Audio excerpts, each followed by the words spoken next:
Hi, you guys. How are you guys doing? I'm doing well in here, Jakarta, Indonesia. Are you guys rejoicing in the Lord? Amen. I just want to share a couple of words with you guys to encourage you guys and to say hi. I just came back from church and my pastor was preaching about John chapter 3, and I just want to share one insight and one point that I heard from my church here in Jakarta. John chapter 3, verse 30. John the Baptist is saying this: he must become greater and I must become less. He's referring to Jesus.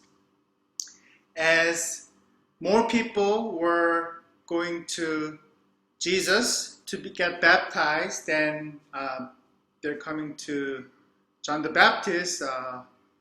His disciples got jealous and he asked this question: what's going on? What should we do about this? More people are following Jesus than you.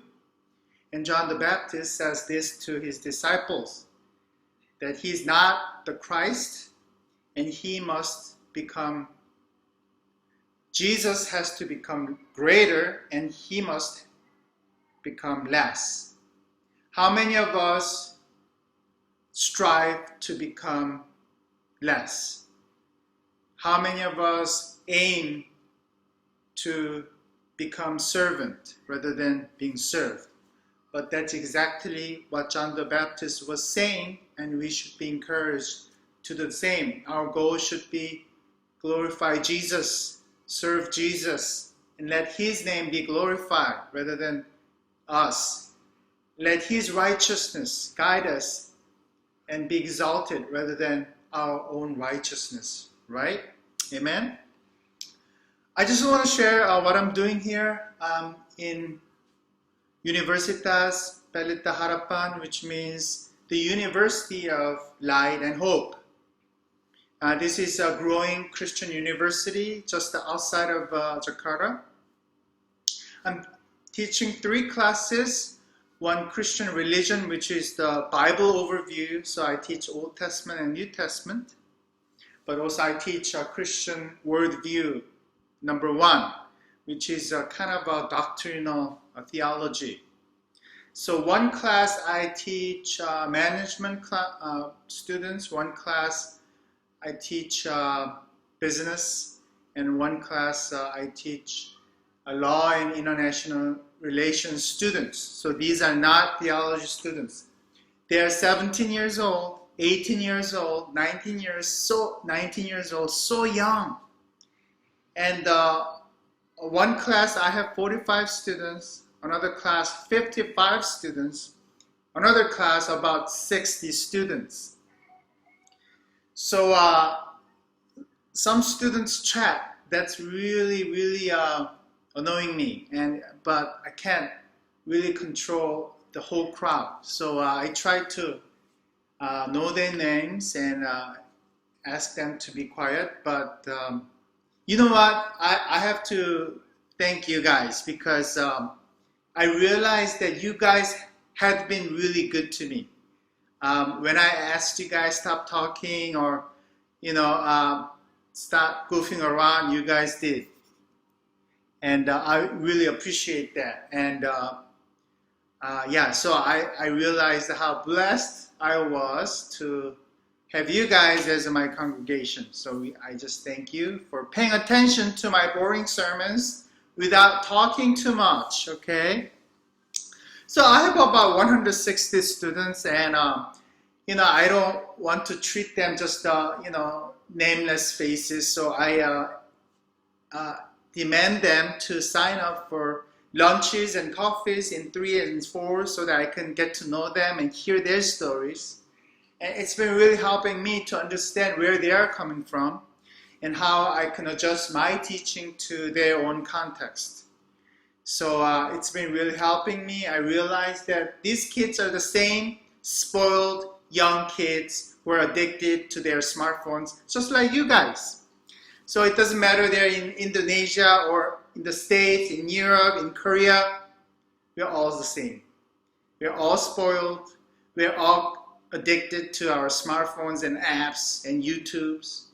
But Lord, we desperately need Jesus Christ. Amen? That's why I'm here to share the message of Christ with them and help them to grow in their faith. Because Indonesia is predominantly Muslim country, and I heard a sad story that there was a one church building being burnt by Muslim mobs last Tuesday. So in big cities, it's okay. Christians are okay, maybe 10% Christians here. But big cities, they are more open-minded. It's they're more protected. But in the villages and jungles, they are not so. So we have to continue to pray for these Christian brothers and sisters who live as a minority in this society. So overall, I'm really enjoying myself here. I spent a lot of times in preparing my lectures, making my PowerPoints, and just talking to my wife, and just daily stuff, cooking and buying stuff and ironing my shirts for my uniform. So I do not regret my decision to come over here, but I do miss my wife, and I'm just too old. I'm going to be 40 this year in November. Can you guys believe that? I look too young. I know, I look too young to be 40, okay?